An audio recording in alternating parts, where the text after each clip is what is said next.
to the Baseface Network.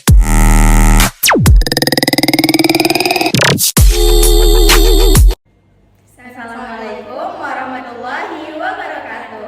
Hello guys, welcome to our presentation. Nah, hari ini kita bakal bahas materi tentang gangguan psikotik. Sebuah kondisi mental yang buat kita susah nih bedain mana yang terjadi secara nyata dan mana yang ada di kepala kita.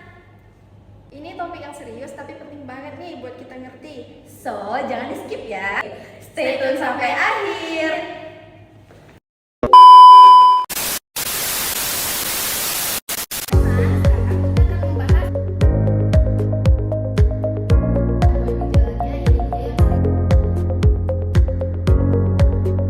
Jadi, gangguan psikotik itu apa sih sebenarnya? Nah, gangguan psikotik ini sendiri singkatnya adalah kondisi di mana seseorang itu kehilangan kontak sama realita. Nah, gangguan ini bisa muncul pada penyakit seperti skizofrenia, kemudian bipolar dengan gejala psikotik dan atau depresi berat. Nah, mereka ini bisa ngalamin yang namanya halusinasi, delusi, dan bikin mereka seolah-olah hidup di dunia mereka sendiri. Intinya nih, penderita psikotik itu susah bedain mana yang sebenarnya nyata dan mana yang sebenarnya ada di pikiran atau otak mereka, yang mungkin otak dan pikiran mereka. Nah, buat gejalanya ini yang sering dialami sama orang yang kena gangguan psikotik. Yang pertama, halusinasi. Ini kayak dengan suara atau kayak sesuatu yang sebenarnya nggak ada di sekitar mereka. Misalnya, mereka mendengarkan orang ngomong atau teriak padahal nggak ada siapa-siapa di sekitarnya.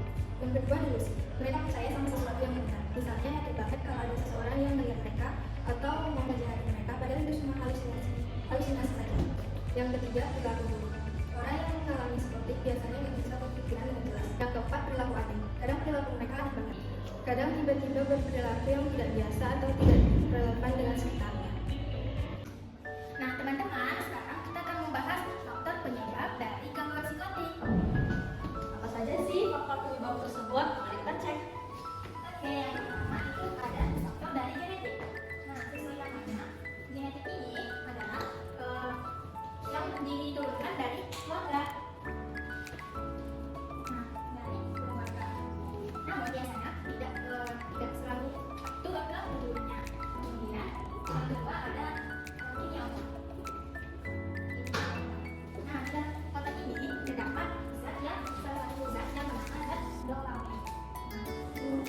Gangguan kimia otak terjadi karena ketidakseimbangannya zat dopamine tadi di dalam otak kita. Otak jadi tidak bisa berpikir dan mengatur persepsinya dengan baik. Oke, lanjut ya. Faktor penyebab yang ketiga itu adalah stres berat atau namanya trauma.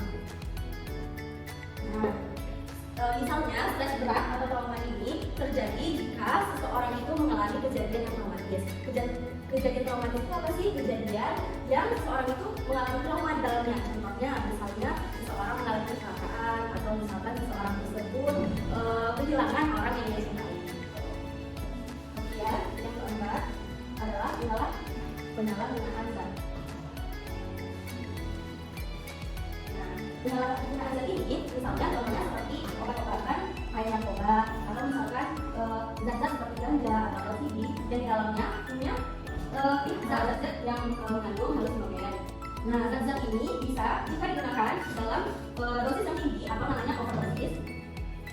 Nah, overdosis atau digunakan dalam jumlah yang banyak dan dalam jangka waktu yang panjang,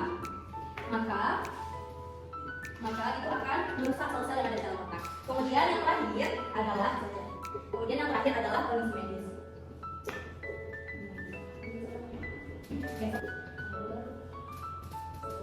Jadi kondisi medis tertentu ini contohnya seperti tumor atau infeksi otak.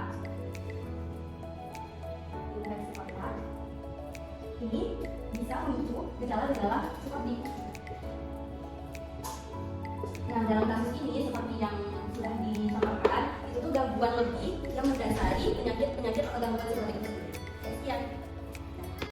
Nah, selanjutnya kita akan membahas intervensi atau penanganan gangguan psikotik.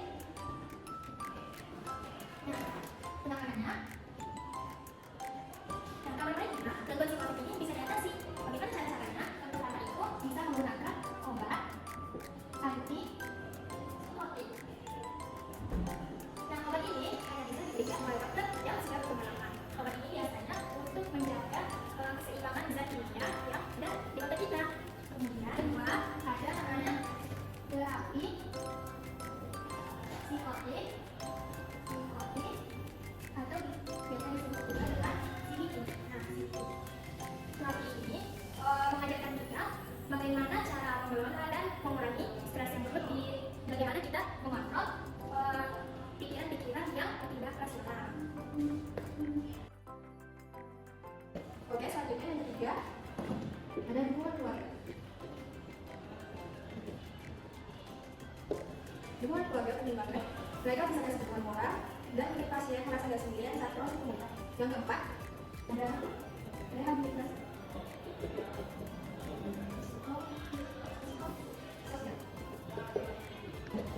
Ini kayak proses pelatihan buat bikin pasien kembali ke kehidupan normal, seperti belajar bergaul dan kembali ke kehidupan semula. Oke, selanjutnya kita akan membahas perspektif Islam dalam gangguan psikotik. Nah, Islam sangat mementingkan kesehatan mental. Allah Subhanahu wa Ta'ala berfirman dalam surah Al-Baqarah ayat 195 dan tentang larangan untuk mencelakai diri sendiri. Kemudian, jika ada merasakan sakit, maka tidak boleh diabaikan dan kita harus mencari pengobatan.